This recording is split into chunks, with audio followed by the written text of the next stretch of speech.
weligaa ma gaartay go'aan weyn sida guur, mid shaqo, inaad dal shisheeye aaddo, kadibna naftaada ma weydiisay si wanaagsan ma uga fekeray go'aanadan? Dadka inta badan ma sameeyaan. Waxaan raacnaa shucuurteenna, waxaan ku degdegnaa go'aanada inagoo u malaynayna inaan raacayno waxaan ku faraxsannahay, balse diinteena islaamku waxayna baraysaa wax intaa ka badan. Go'aanada lagu guulaysto waxay ku yimaadaan kabaaraandeg, tashi iyo in eebba lala kaashado. qaybtan waxaan uga hadli doonnaa sida go'aanada qaar aan ugu degdegno iyo sida aan uga baaqsan karno inaan ka shalayno go'aanno aan si degdega u qaadannay. buugga Think Fast and Slow ee uu qoray Daniel Kahneman oo ku takhasusay cilmi nafsiga ayaa wax badan sharaxaya in maskaxdeennu ay leedahay laba hab oo ay falcelin u samayso. habka koowaad waa mid dhaqsi ah, wuxuu ku salaysan yahay shucuurteenna iyo weliba dhiiranaanta. habka labaad waa mid daah badan, wuxuu ku salaysan yahay suurtagalnimo iyo tallaabo aan qaadno innagoo si olokac u samayno.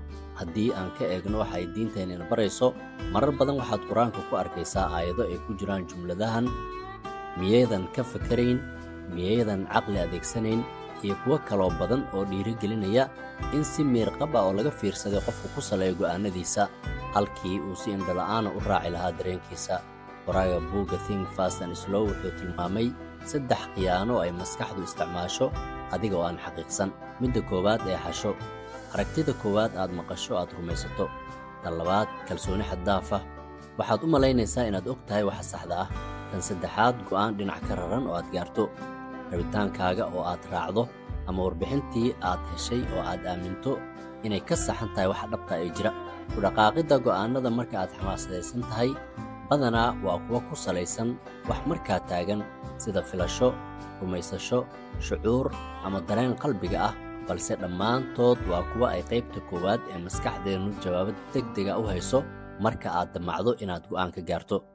balse habka labaad ee maskaxda mar walba waxay haysaa go'aanno iyo xalal sax ah, balse iyadu uma degdeg badna sida habka koowaad ee aan inta badan adeegsanno.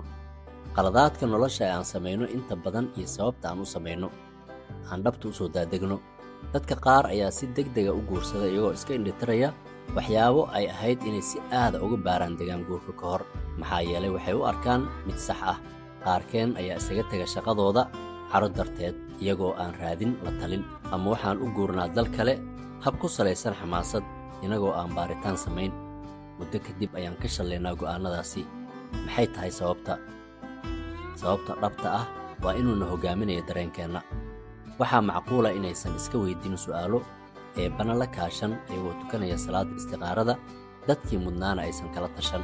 qofka inuu dareenkiisa raaco ma ahan mid qalad ah, balse waa inuu ku dheelitiraa fikir, qorshe iyo inuu eebba tala saarto. noloshaada ayaa aad ugu muhiimsan qaadashada go'aanada qaar ee xamaasadaysan iyo weliba ku noolaashahooda. inta aadan gaarin go'aan weyn, marka hore istaag, dib u milicso, tuko salaad istiqaaro ah, kadibna waxaa haga kuu noqon doona natiijooyinka ka soo baxa habfakarkaasi wanaagsan ee kabaaraandegga ah. si deggan uga fakar, ducayso, kadibna waxaad heli doontaa go'aanno cajiib ah oo aad ku guurgaarto. haddaba daawade aan ku weydiiyo, ma jiraan go'aanno waaweyn oo aad qaadatay dibna aad uga shallaysay? haddii ay jiraan nala wadaag si asxaabta kale ee barnaamijka daawanaysa ay uga faa'iidaystaan. fadlan nagu soo biir, asxaabtaadana la wadaag si aan qaybo badan u soo gudbinno. mahadsanidin.